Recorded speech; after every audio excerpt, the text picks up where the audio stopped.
巴黎协定所设定的合作，来提高发展国际组织，特别是联合国系统。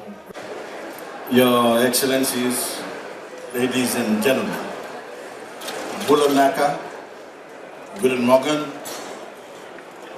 excuse me, a very good morning to you all. Ta Shang Hao, for too long, our global conversation about climate action, especially when it comes to finance and technology, has assumed that all answers to the big questions lie in the north, among the developed nations.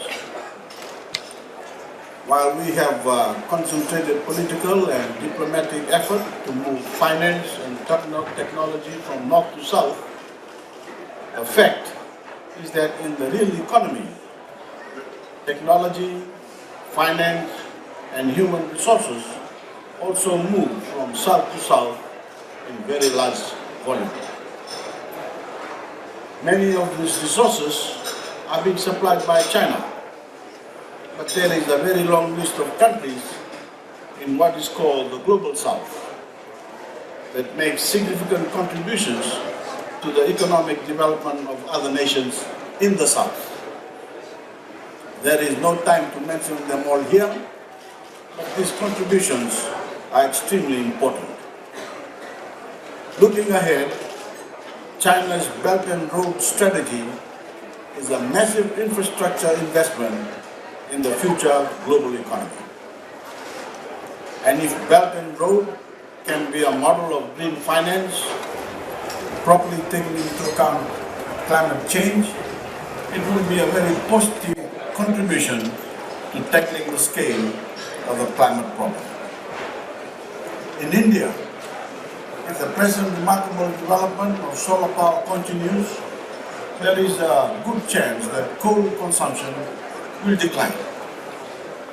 And India will offer an example to the world of the best and most economic way to provide for the power needs of large and growing populations. At the same time, air quality and public health will improve. And both India and China, along with many other countries, understand that pollution has a cost. India's preeminence in software engineering and the digital economy offers a real possibility of economic gains from the convergence between renewable energy, storage, and electrification of transport. And Indian businesses can offer these advances to other countries in the South.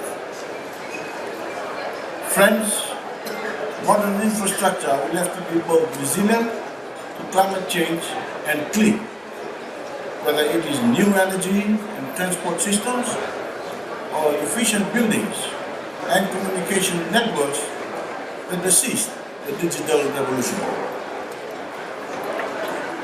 We are not moving forward into a better future if we build in more pollution and climate risk.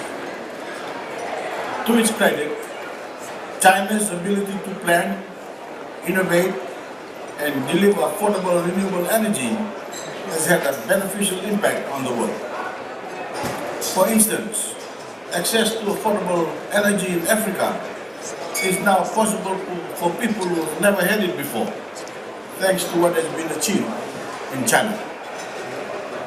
Last year in Morocco, we saw a huge development in solar power that was led by Saudi Arabia. So these are examples, and there are many more across the continents of South-South technology, transfer and investment. And when it comes to investment, there are also significant pools of capital in the South, capable of making a substantial difference to the sustainable economies of the future. Whether it is foreign wealth funds, pension funds, or corporate and family investors. And with the right leadership, it can be directed to climate-friendly and sustainable development that benefits all those we represent. We in Fiji have our own recent example in the green bond we announced at last month's pre-COP, a 100 million Fijian bond, of which on the 1st of November, 40 million Fijian dollars was issued and was oversubscribed by more than double. And for the first time ever, a Fijian dollar denominated bond attracted overseas investment. This was the first tranche in a series of green bond issues that we plan to make, and is an example of the way the South can finance its own progress. Friends, I'm very pleased that China has hosted this event to highlight the huge potential in South-South economic cooperation on climate change. It is not sufficiently appreciated how significant this already is and how important it is going to be in all of our futures. These are not only growing economies, but they are rapidly learning economies that are innovating and experimenting with new technologies at a faster rate than ever before. If you look at the mass movement to the cities that is taking place in the South, these cities are becoming test beds for how the world is going to use resources more efficiently and design new ways of living with climate change. And all this is accomplished by a shift in geopolitical power that some may find uncomfortable, but is a new global reality.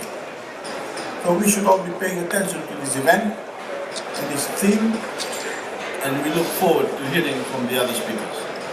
High Level, thank you. Share.